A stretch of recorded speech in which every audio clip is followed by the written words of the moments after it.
Hello students, hope all you are fine. So today we are going to start the last topic of the 3D है ना। इसमें last topic में क्या पढ़ना है, हमने प्लेन के बारे में पढ़ना है। प्लेन आपको पता है, जैसे ये बोर्ड है, ये एक प्लेन है ना, this is a one plane है ना। तो अब प्लेन की इक्वेशन पढ़नी है हमने। What you have to write equation of the plane. Equation of the plane क्या होती है ना। देखो इसमें हम तीन चीजें पढ़ेंगे इक्वेशन ऑफ द प्लेन। सबसे पहला जो टॉपिक है हमारा वो ये है कि equation of the plane in the normal form. Equation of the plane in the normal form. Normal form इसकी किसकी equation of the plane. Equation of the plane जो नॉर्मल फॉर्म होती है वो क्या होती है, R vector dot N is equal to D. यहां पे आर क्या है, देखो नॉर्मल फॉर्म में सबसे पहले है क्या, what is in the normal form. Normal form में क्या है, मान लो कोई यहां पे कोई प्लेन है, हियर इज वन प्लेन, यहां पे एक ये प्लेन है, ठीक है, ये क्या है प्लेन। इसका डिस्टेंस यहां पे मेरा जो हैंड है ये लगा लो, ये यहां पे इसका ओरिजिन है कोई, यहां पे क्या है ओरिजिन, और ये प्लेन है। इस प्लेन का डिस्टेंस हमारे पास क्या है डी। इस प्लेन का ये ओरिजिन है, इस प्लेन का जो डिस्टेंस है perpendicular distance from the origin, ये क्या है ओरिजिन है, this is what origin, this is origin. Origin में जो इसका क्या है डिस्टेंस वो क्या दे रखा है, डी दे रखा है, ठीक है। ये ऐसे ऐसे है ना, इसको हमें थोड़ा समझना पड़ेगा 3D में, है क्या। ये प्लेन है, इस प्लेन का डिस्टेंस हमारे पास क्या है डी है, और ये क्या है इसके ऊपर नॉर्मल है। नॉर्मल का मतलब ये इसके ऊपर क्या है परपेंडिकुलर है। कहां से, ओरिजिन से। ये ओरिजिन है, ये क्या है ओरिजिन, ओरिजिन से ये डिस्टेंस क्या है डी है मान लो, और वो क्या है परपेंडिकुलर, ये है भी इसके ऊपर क्या परपेंडिकुलर। ये पढ़ना है हमने, है ना। अब ये देखो क्या है, सबसे पहले हमारे पास गिवन क्या है, इसको आप समझो थोड़ा सा ना, मैं क्या कहना चाहता हूं। जैसे ये देखो यहां पे एक्स एक्सिस और वाई एक्सिस है, यहां पे मैंने क्या बना दिया वाई एक्सिस, जेड एक्सिस आप ऐसे ले सकते हो, और ये क्या है एक्स एक्सिस। अब इसके ऊपर मैं प्लेन बना रहा हूं, क्या बना रहा हूं प्लेन। देखो कैसे, जैसे मैंने वो बनाया ना, ये मान लो प्लेन है, ये परपेंडिकुलर डिस्टेंस है, तो यहां पे प्लेन को हम कैसे शो करेंगे, ऐसे। ये है plane, let us suppose this is a plane, ठीक है, ये प्लेन है। अब इस प्लेन का ये डिस्टेंस जो है, ये इसके ऊपर क्या है नॉर्मल, ये लाइन। अब यहां पे क्या है एन, नॉर्मल है, और ये क्या हो गया O N is its position vector. ये ओ एन इसके ऊपर क्या है परपेंडिकुलर है, और एक नॉर्मल है ना, नॉर्मल का मतलब क्या होता है परपेंडिकुलर। ये इसके ऊपर क्या है परपेंडिकुलर, ये दे रखा है हमें, ये वेक्टर क्या है परपेंडिकुलर। मैंने ओ एन वेक्टर क्या ले लिया, एन ले लिया, नॉर्मल वेक्टर, ठीक है। अब इस प्लेन की इक्वेशन निकालने के लिए, जैसे हम देखो इक्वेशन ऑफ द सर्कल निकालते हैं, इक्वेशन ऑफ द पैराबोला निकालते हैं, कुछ भी निकालते हैं, इक्वेशन ऑफ द जैसे हमने लाइन की बनाई थी, वहां पे एक एक्स और वाई जनरल पॉइंट लेते हैं ना। तो यहां पे मैंने एक जनरल पॉइंट ले लिया इसके ऊपर पी, यहां मैंने क्या पॉइंट ले लिया पी ले लिया, जनरल पॉइंट। इसके कोऑर्डिनेट्स क्या लेते हैं हम, एक्स, इसका पोजीशन वेक्टर एक्स आई कैप प्लस वाई जे कैप प्लस जेड के कैप, ये लेते हैं ना। और ये इसके पोजीशन वेक्टर मैंने क्या ले लिया जी OP, OP is the vector, और जनरल वेक्टर को हम क्या लिखते हैं आर वेक्टर, क्या लिखते हैं आर वेक्टर। अब मैंने क्या किया, इसको और इसको मिला दिया, मान लो ये इसकी डायरेक्शन ऐसे होगी, इसकी ऐसे होगी, और इसकी ऐसे कर दी मैंने, और ये इसके ऊपर क्या हो गया परपेंडिकुलर। ये O N and P N मैंने ऐसे खींचा कि ये परपेंडिकुलर हो जाए, ये क्या हो जाए परपेंडिकुलर। पी पॉइंट ही मैंने ऐसे लिया, है ना। कहीं आप सोच रहे हो कि सर ये पी पॉइंट यहाँ पे आया, यहाँ पे मैंने ऐसे लिया कि ये पी पॉइंट इसके ऊपर क्या होगा परपेंडिकुलर हो गया। अब देखो ध्यान से, अब एनपी वेक्टर एन मैंने ये प्रूव करना था, हमने ये क्या करना था प्रूव। अब देखो इसमें है क्या, आर एक जनरल वेक्टर हो गया, और एन क्या हो गया unit vector of the normal vector, unit vector of the normal vector. ये नॉर्मल वेक्टर लिया ना मैंने ओ एन, और ये ओ एन क्या है परपेंडिकुलर है किसके ऊपर, प्लेन के ऊपर। किसके ऊपर, प्लेन के ऊपर, ये क्या है परपेंडिकुलर। ये जो मैंने ऐसे बनाया था, ये प्लेन है, ये उसके ऊपर क्या है नॉर्मल वेक्टर, और ये क्या है परपेंडिकुलर है। अब हुआ क्या, ये देखो ध्यान से देखो, ये ऐसे था, एक मैंने पी पॉइंट ले लिया यहाँ पे, कहां पे यहाँ पे पी पॉइंट दे लिया, यहाँ पे ऐसे देखो ऐसे मैंने पी पॉइंट दे लिया, ये मान लो मेरी फिंगर है, ये मैंने पी पॉइंट दे लिया इस पे, ठीक है। यहाँ पे आपने क्या ले लिया, पी पॉइंट, और उसके ऊपर भी ये क्या बन जाएगा, ट्रायंगल बन जाएगा ना, देखो ऐसे यहाँ पे पी पॉइंट दे लिया स्पेस में, यहाँ पे ये मेरी फिंगर है, और इसको मैंने उसके साथ ये देखो ये परपेंडिकुलर बनेगा ये, बस इसी चीज को हम वहां पे रिप्रेजेंट कर रहे हैं। ये प्लेन है, ये इसका परपेंडिकुलर डिस्टेंस है ओरिजिन से, यहाँ पे ओरिजिन है, यहाँ पे क्या है ओरिजिन, ठीक है, और इसको मैंने इसके साथ ज्वाइन कर दिया, ठीक है। तो अब ये क्या बन गया, ट्रायंगल बन गया यहाँ पे, ठीक है। अब ये परपेंडिकुलर है तो ये क्या होगा, सबसे पहले O N vector O N dot, जब दो वेक्टर्स आपस में परपेंडिकुलर होते हैं तो क्या होता है, उनकी डॉट प्रोडक्ट क्या होगी, जीरो होगी। When two lines are perpendicular तो उनकी डॉट प्रोडक्ट क्या होगी, जीरो होगी। जो हमने वो पढ़ा था ना, A dot B magnitude of A magnitude of B cos theta, अगर वो कॉस थीटा क्या हो जाए, कॉस थीटा क्या हो जाए, वो 90 हो तो क्या आता है, जीरो हो जाता है। A dot B is equal to zero. तो O N and N P is equal to zero. अब सिर्फ आपने ओ एन की वैल्यू निकालनी है और पी एन की वैल्यू निकालनी है और कुछ नहीं है, और अपने आप इक्वेशन आ जानी है। अब देखो मैं ओ एन कैसे निकालूंगा, देखो ओ एन एक क्या है, नॉर्मल वेक्टर है, और ये वेक्टर क्या है, एन। जब कोई भी वेक्टर हो, हमने 10 पॉइंट अलजेब्रा वेक्टर अलजेब्रा में हमने पढ़ा था ना, अगर किसी का मैग्नीट्यूड है जी, कोई वेक्टर दे रखा था और ए, और वो क्या निकालो, इसका एक यूनिट वेक्टर निकालो जिसका मैग्नीट्यूड क्या हो 5। हम क्या करते थे, इसका मैग्नीट्यूड निकाल के इसको यूनिट वेक्टर बना के, सॉरी इसको क्या यूनिट वेक्टर बना के उसको 5 के साथ क्या कर देते थे, मल्टीप्लाई, तो वो क्या बन जाता था, वेक्टर बन जाता था एक जिसका मैग्नीट्यूड क्या होता था 5, है ना। अब यहाँ पे एक और बात है, अगर कोई नॉर्मल वेक्टर है, मान लो यहाँ पे एन क्या है, नॉर्मल वेक्टर है ना, एन क्या है, नॉर्मल वेक्टर, ठीक है। अब अगर मैं इसको इसके मैग्नीट्यूड के साथ डिवाइड कर दूं, मैग्नीट्यूड के साथ क्या कर दूं, डिवाइड कर दूं, तो ये जो बन जाएगा, ये क्या बन जाएगा, यूनिट वेक्टर बन जाएगा। This will be what, unit vector. तो ये क्या हो जाएगा, एन कैप बन जाएगा, है ना। अब ये जो मैग्नीट्यूड होता है, इसका मतलब क्या होता है, मैग्नीट्यूड का मतलब ये हुआ ना, ओ से लेके एन तक, ध्यान से देखो, ओ से लेके एन तक डिस्टेंस है, इसका क्या है, distance, that is what, distance. तो हमने यहां पे क्या कर दिया, N vector is equal to, इसको क्या लिख दिया, N cap into magnitude of N vector, और इसको हम यहां पे कैसे रिप्रेजेंट करेंगे, एन कैप डी के साथ, एन कैप डी के साथ, क्योंकि यार एन क्या था, नॉर्मल वेक्टर है ना, नॉर्मल वेक्टर का क्या है, मैग्नीट्यूड है, उस मैग्नीट्यूड को हम क्या नाम दे सकते हैं, डिस्टेंस का नाम दे सकते हैं। तो यहां पे मैंने क्या लिख दिया, डी लिख दिया। तो अब ये एन, इसको मैं क्या लिखता हूं, एन वेक्टर है ना, ये ओ एन भी तो हो सकता है, इसको हम ये भी लिख सकते हैं, O N is equal to N dot D, ये लिख दिया सिंपल। देखो एक वेक्टर होता है ना इसका नाम ये भी हो सकता है, ए भी, और यहाँ पे ए भी लिख सकते हैं हम, वही बात है। तो यहाँ पे मैंने ओ एन को कैसे रिप्रेजेंट कर दिया, एन कैप डॉट डी के साथ। क्लियर, ये तो ओ एन निकाल दिया मैंने। अब मैं निकाल के दिखाऊंगा आपको एनपी। एनपी क्या होता है, देखो इधर एनपी यहां से दिखाई दे रहा है आपको ना, एनपी। अब देखो एनपी वेक्टर कैसे निकालूंगा। देखो मैंने आपको ये बताया था कि अगर मान लो ये है, ये पी वेक्टर है, ये मान लो आर वेक्टर है, और यहाँ पे ओ है ओरिजिन, इसका पोजीशन वेक्टर ये है, इसका पोजीशन वेक्टर ये है, ये ए है, ये क्या है, बी, है ना।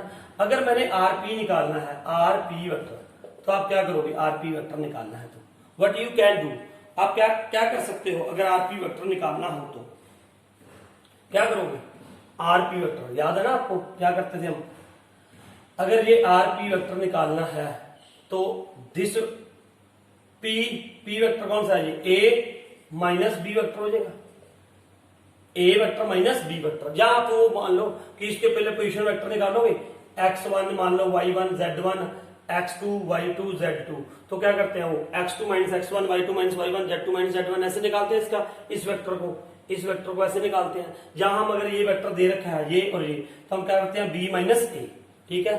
तो अब मैं वही यहां पे लगाऊंगा, what we can do here, देखो ध्यान से, ये मुझे क्या चाहिए, एनपी वेक्टर, एनपी वेक्टर क्या होगा, एनपी वेक्टर, एनपी है, ये एनपी है ना, ये एनपी वेक्टर है, तो ये क्या करोगे, R vector minus N vector, यही करोगे ना, ये इसका पोजीशन वेक्टर क्या है आर, इसका पोजीशन वेक्टर मैं क्या ले लूंगा एन, मान लो ये एन है तो क्या हो जाएगा आर माइनस एन वेक्टर, ठीक है। ये बन गया ये इसका एनपी की वैल्यू, ये वैल्यू किसकी बन गई एनपी की, ध्यान से समझो ये एनपी की। अगर आपको ये बात नहीं समझे तो ये देखो मैं ऐसे भी लिख सकता हूं ना, देखो ये इसकी डायरेक्शन ऐसे जा रही है, ट्रायंगुलर लॉ आपने पढ़ा है ना, ट्रायंगुलर लॉ भी लगा सकता हूं। देखो मैं क्या होगा O N N vector, O N N vector है, ठीक है, plus P N N P sorry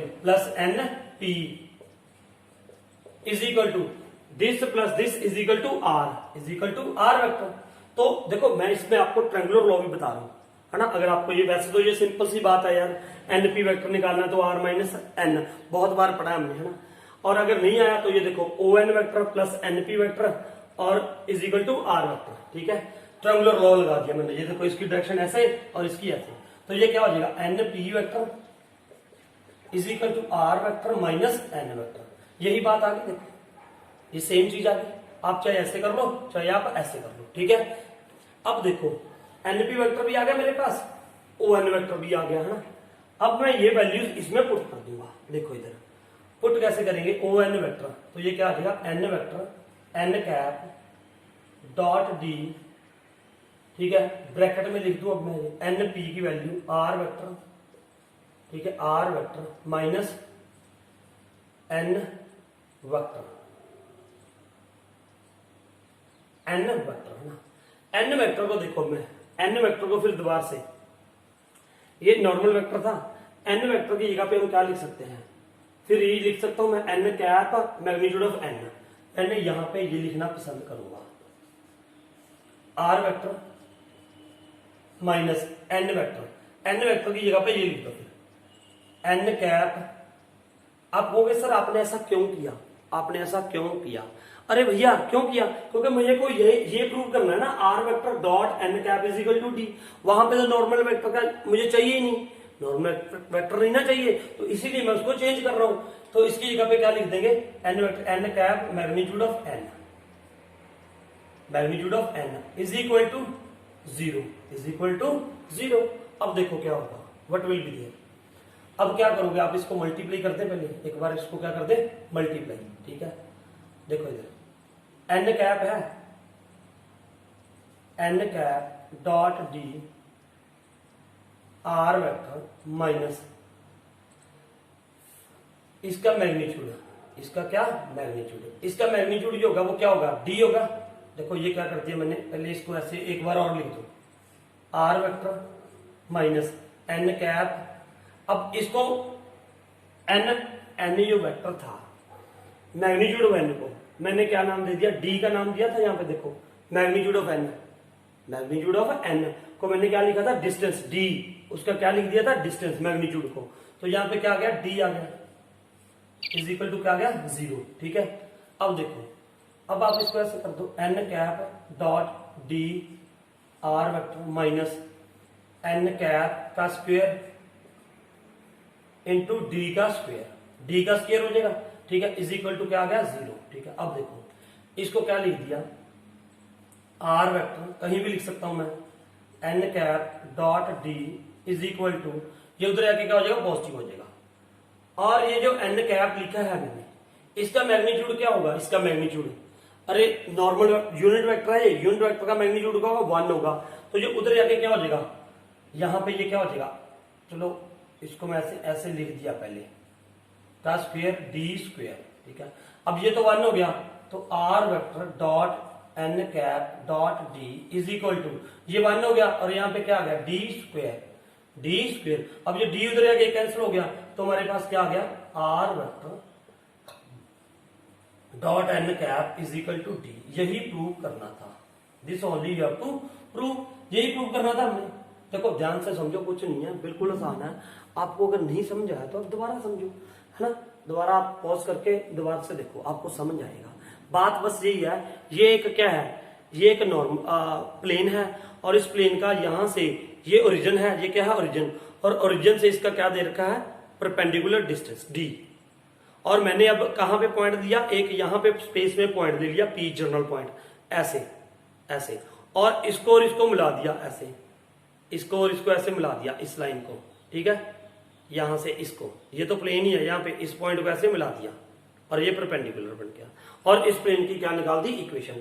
equation में समझो आप आर क्या है, जनरल वेक्टर, एन क्या है, यूनिट वेक्टर, और डी क्या है, distance of the plane from the origin, distance of the plane from the origin. और एन क्या है, नॉर्मल वेक्टर है, नॉर्मल यूनिट वेक्टर है, यहाँ पे नॉर्मल यूनिट वेक्टर। नॉर्मल का मतलब ये परपेंडिकुलर है, ठीक है। अब देखो ध्यान से, मेरे ख्याल से ये आपको समझ आएगा। मैंने ओ एन निकाला, पहले ओ एन निकाल दिया ना। ओ एन कैसे निकाला था, ओ एन कैसे निकाला मैंने, ये नॉर्मल यूनिट वेक्टर निकालना हो तो क्या करते हैं, उस वेक्टर को उसी वेक्टर के मैग्नीट्यूड के साथ क्या कर देते हैं, मल्टीप्लाई कर देते हैं। अब इसके मैग्नीट्यूड को मैं डी लिख सकता हूँ। वो मैग्नीट्यूड क्या होता है, डिस्टेंस ही तो होता है, मैग्नीट्यूड क्या होता है, डिस्टेंस होता है, तो वो मैंने वहां पे डी लिख दिया। तो ये मैंने यहाँ पे एन नॉर्मल वेक्टर को ऐसे लिखा, फिर इसको ऐसे लिख दिया, ओ एन ये आ गया, फिर यहाँ पे ओ एन की वैल्यू भर दी, फिर एनपी वेक्टर निकाला, एनपी वेक्टर ऐसे निकाल दिया, आर वेक्टर माइनस एन का। आप यहाँ पे भी ऐसे करके कर सकते थे कि NP vector is equal to R vector minus normal vector है ना, ये नॉर्मल वेक्टर को मैं क्या लिखना चाहता था, नॉर्मल वेक्टर को यहाँ पे ये लिख दोगे, ये डायरेक्ट भी आप लिख सकते हो, N cap magnitude of N, ये लिख दिया। फिर N P is equal to R vector minus ये नॉर्मल वेक्टर, और ये मैग्नीट्यूड इसको क्या लिख दोगे, डी। ये वैल्यू डायरेक्ट पुट कर दो आप। फिर अगर आपको कोई झंझट लग रहा है ना, तो यहां पे आप करके फिर एनपी की ये वैल्यू पुट कर दो। मतलब चाहे यार स्टेप यहां पे कर लो, चाहे यहां पे कर लो। अगर यहां पे करोगे तो ये देखो ना, ये मैंने ये आ गया ओ एन वेक्टर था, ओ एन की वैल्यू क्या लिखी थी, ये R vector minus N cap D, इसकी जगह पे सीधा एन, इसकी जगह पे ये वाले स्टेप भैया मैंने यहाँ पे कर दिए, ठीक है, और कुछ नहीं है। अब आपको ये समझ आ गई। अब इसके आगे थोड़ा चलते हैं हम ना, ये तो हो गया जी।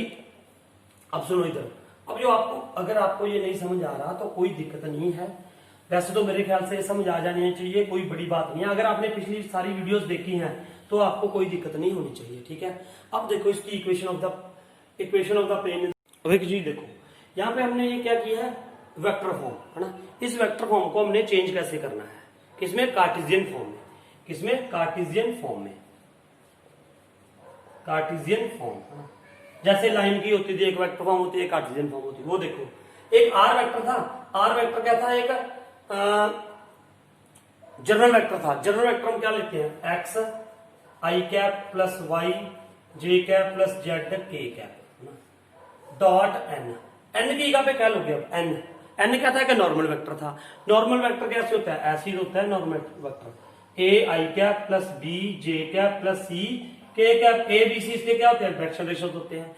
अगर मैं इसको इसके मैग्नीट्यूड के साथ डिवाइड कर दूं तो ये एन क्या बन जाएगा, यहां पे A upon under root A square plus B square plus C square plus B upon I cap plus B upon this. तो ये क्या बन जाता है, यूनिट वेक्टर बन जाता है। और जब ये यूनिट वेक्टर बन जाता है तो ये जो इसके कोफिशिएंट्स आते हैं वो क्या बन जाते हैं, डायरेक्शन कोसाइंस बन जाते हैं। डायरेक्शन कोसाइंस मतलब एल एम एंड एन। अगर एन वेक्टर नॉर्मल है तो ऐसे आएगा, और एबीसी क्या होंगे, इसके डायरेक्शन रेशियोज होंगे। और अगर एन यूनिट वेक्टर लिख रहे हो तो एल एक्स प्लस यहां पे L I cap plus M J cap plus N K cap. तो ये क्या बन जाएगा, इसके डायरेक्शन कोसाइंस बन जाते हैं। तो अब मुझे यहाँ पे N unit vector normal vector लेना है ना, क्या कौन सा वेक्टर, यूनिट वेक्टर है, तो मैं इसके डायरेक्शन कोसाइंस क्या लूंगा, ये लूंगा एल, ये नॉर्मल यूनिट वेक्टर होगा। तो यहाँ पे क्या ले लेंगे हम, L I cap plus M J cap plus N K cap, ये आ गया, is equal to D. Is equal to क्या आ गया, ये डी आ गया, ठीक है। तो ये मैं आपको क्या सिखा रहा हूं कि एक कार्टेशियन फॉर्म, एक वेक्टर फॉर्म को कार्टेशियन फॉर्म में कैसे करना है चाहिए भी। अगर वेक्टर फॉर्म ये है तो कार्टेशियन फॉर्म क्या होगी। अब आपको सिंपल आई डॉट आई क्या होता है, आई डॉट आई क्या होता है, वन। आई डॉट आई क्या होता है, वन होता है। तो ये क्या हो जाएगा, L x plus M Y plus N Z is equal to D, ठीक है।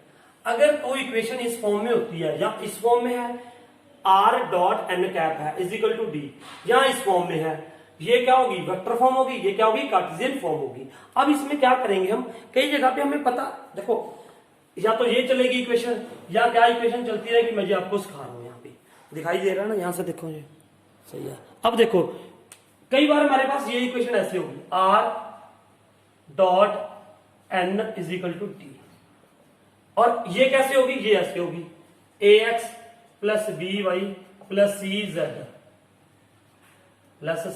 Z is equal to T.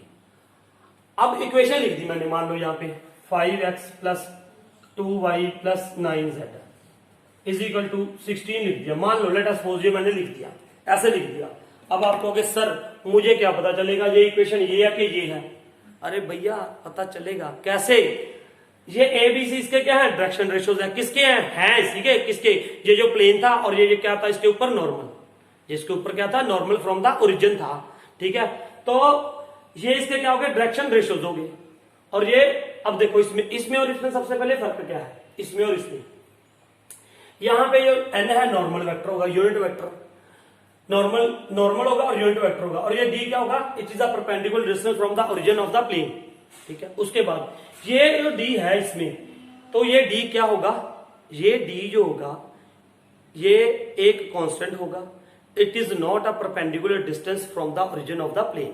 यहां पे ये डी और डिस्टेंस नहीं होगा, किसका, प्लेन का डिस्टेंस तो नहीं होगा, क्लियर, ये वैसी एक कांस्टेंट होगा। इसमें डी जो क्या होगा, इसमें जो डी होगा वो क्या होगा, वो perpendicular distance from the origin होगा, ठीक है। अब आपको मैंने ये पूछ लिया, बताओ क्या ये परपेंडिकुलर डिस्टेंस है, क्या ये परपेंडिकुलर डिस्टेंस है, आप बताओ, है ना, आप ये बताओ कि ये परपेंडिकुलर डिस्टेंस है इसमें। आप कहोगे सर अब मुझे क्या पता कि ये, वैसे ही सेम इस कंडीशन में होगा, अगर ये l x plus M Y plus N z है तो ये परपेंडिकुलर डिस्टेंस होगा फ्रॉम द ओरिजिन, अदरवाइज अगर ये है तो नहीं होगा। अब आपको ये तो पता चल जाना चाहिए कि ये वाली फॉर्म है कि ये वाली फॉर्म है। अरे कैसे पता चलेगा भैया, वो आपको पता है, अगर ये है, अगर यहाँ पे ये क्या है, अंडर रूट में 5 square plus 2 square plus 9 square, अगर इसकी वैल्यू 1 आ गई मतलब इसका मैग्नीट्यूड क्या है, 1 है, तो ये क्या है, ये नॉर्मल यूनिट वेक्टर है। अगर इसका मैग्नीट्यूड 1 नहीं आया तो ये नॉर्मल यूनिट वेक्टर नहीं है, सिंपल सी बात है ना। अब आपको मैं ये बताता हूं एक और कंडीशन, एक सम करते हैं हम ऐसे ही, एक एग्जांपल है उसमें सम करते हैं हम, एक 15 एग्जांपल है, उसने ये कह दिया find the distance of the plane, find the distance of the plane 2x minus 3y plus 4z minus 6 equal to 0, ठीक है। ये उसने ये बोला कि find the distance of the plane from the origin, यही बोला है, find the distance of the plane this from the origin. तो सबसे पहले आपने कंसेप्ट क्या करना है, 2x minus 3y plus 4z is equal to क्या लिखोगे, 6 लिखो, 6 उधर आके क्या हो जाएगा, प्लस हो जाएगा, ठीक है। और ये हमेशा पॉजिटिव ही होना चाहिए क्योंकि डिस्टेंस लेते हैं हम, पॉजिटिव होना चाहिए। क्या डायरेक्ट नहीं लिख देना कि ये डिस्टेंस है, अरे भैया पहले मैं चेक करूंगा क्या ये डायरेक्शन कोसाइंस है, इसके डायरेक्शन कोसाइंस होंगे तो क्या होगा, l square plus m square plus n square is equal to क्या होता है, 1, वही मैग्नीट्यूड वाली बात है, मैग्नीट्यूड वाली बात। तो इसको मैंने क्या किया, अंडर रूट 2 का स्क्वायर क्या हो जाएगा 4, 3 का स्क्वायर क्या हो गया 9 प्लस 4 का स्क्वायर क्या हो गया 16, अंडर रूट क्या हो गया 29, अंडर रूट क्या हो गया 29। तो ये था नहीं, है ना, अगर ये होता तो इसका मैग्नीट्यूड क्या आता, 1 आता, इसका मैग्नीट्यूड क्या था, 1 आता। लेकिन अब ये सिंपल कौन सी फॉर्म है, ये वाली फॉर्म है, सिंपल ये वाली फॉर्म थी। और अगर अब मैंने इसका परपेंडिकुलर डिस्टेंस निकालना है तो मैग्नीट्यूड के साथ क्या कर दो, डिवाइड कर दो भैया, क्या कर दो, इसको डिवाइड कर दो, किसके साथ, इसके मैग्नीट्यूड के साथ। क्यों, क्योंकि वो डायरेक्शन कोसाइंस बन जाए, ये डायरेक्शन रेशियोज को क्या बनाना है, डायरेक्शन कोसाइंस बनाना है। तो इसके मैग्नीट्यूड अंडर रूट 29 आ रहा है, तो इसके साथ क्या कर दो, डिवाइड कर दो, डिवाइड कर दिया जी। अब ये क्या बन गई, डायरेक्शन कोसाइंस। अब अगर इक्वलिटी थी, यहाँ पे 6 था, अगर इस इधर कर रहे हो तो इधर भी करना पड़ेगा भैया, नीचे 6 क्या हो जाएगा, नाराज हो जाएगा कि मेरे को क्यों नहीं किया, अंडर रूट 29। अब आप देखो, अब ये इक्वेशन है, क्या ये परपेंडिकुलर डिस्टेंस होगा, यस अवश्य होगा। क्यों, क्योंकि ये क्या है, ये वाली फॉर्म आ गई, l x plus M Y plus N z. क्यों, क्योंकि यहाँ पे अगर l square plus m square plus n square is equal to 1 है, होगा, पक्का होगा। एल कितना है, ये 2 का स्क्वायर कितना हो गया 4/29, अंडर का प्लस 3 का स्केयर 9 अपॉन 29 प्लस 4 का square 16 upon 29 is equal to 29/29 is equal to क्या आ गया 1 आ गया। तो इसका मतलब अब ये क्या है, परपेंडिकुलर डिस्टेंस ये बनेगा। ये क्या हो गया, perpendicular distance of the origin from the sorry perpendicular distance of the plane from the origin. ठीक है, तो ये था आज की सारी कहानी जो थी अपनी। ये अभी दो नॉर्मल फॉर्म, दो फॉर्म्स और पढ़नी है हमने। मैंने plane passes through 3 non collinear points और एक पॉइंट से पास करता है और परपेंडिकुलर होता है ना, वो कोई नहीं, हम नेक्स्ट टॉपिक में करेंगे। तो मेरे ख्याल से आप आज इसको ऐसे अच्छे से समझो, इसकी एग्जांपल्स करके देखो है ना, थोड़ी सी 1-2 एग्जांपल्स आपको आएगी। इसके बाद एग्जांपल्स दी हुई है एनसीईआरटी में ना, वो आपको समझ आ जानी चाहिए। तो अब आपको ये पता चल गया होगा, एक तो ये फॉर्म होती है r.n is equal to D, एक ये होती है r.n इज इक्वल, ये एक ही बात है। सिर्फ यार अगर यहाँ पे, वो मैंने आपको बता दिया, यहाँ पे नॉर्मल वेक्टर भी हो सकता है, यहाँ पे ये भी हो सकता है। ठीक है, अगर ये वाली फॉर्म है तो ये D perpendicular distance from the origin, अगर ये है तो ये perpendicular distance from the origin नहीं है। तो दूसरी बात, ये इसकी क्या होगी, ये क्या होगी इसकी कार्टेशियन फॉर्म, या ये होगी या ये होती है ना, वो मैंने आपको बता दिया। आपने चेक कैसे करना है इसका, वो कर लो बस, क्या l square plus m square plus n लेते हैं है ना। अगर इक्वल टू 1 आ रहा तो वो ये वाली फॉर्म है, अदरवाइज ये वाली फॉर्म है। ठीक है, तो ये तो कोई बड़ी बात नहीं है। ठीक है, तो ये हमने आज क्या पढ़ा, equation of the plane in the normal form. So thank you. इसके बाद हम करेंगे नेक्स्ट टॉपिक में equation of the plane perpendicular to the given vector and passing through a given point. ठीक है, सो तब तक के लिए आप ये करो है ना। Thank you.